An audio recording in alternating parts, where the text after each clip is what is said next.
Hindi pwedeng hanggang dito lang ako. Ikaw ba? Ano bang pangarap mong maging? Ano pa ba yung mga lugar na gusto mong marating? Ano pa ba yung mga bagay na hangad mong gawin? At ano ba ang laman ng palagi mong hiling? Gaya mo, palagi rin ako nakaharap sa salamin. Pinakatititigan ng gusto yung sariling tumitingin. Kinakausap, tinatanong, sinisilip ang aking galing. Baka sakaling biglang magising yung ako na gusto kong maging. Yung ako na may malayo nang narating. Yung ako na malaya nang bilhin ang kahit anong gusto.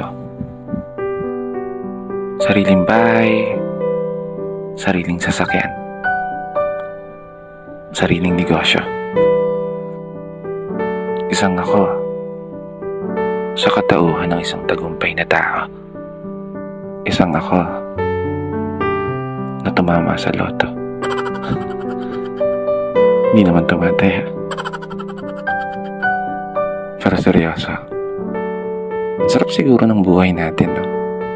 Pag naabot mo na yung mga pangarap mo.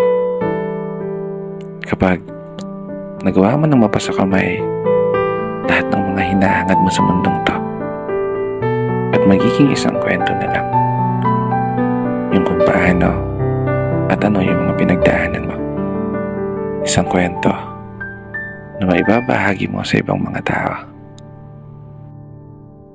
Kaya naman, habang nandito tayo sa proseso, wag na wag mong susukuan yung mga pangarap mo.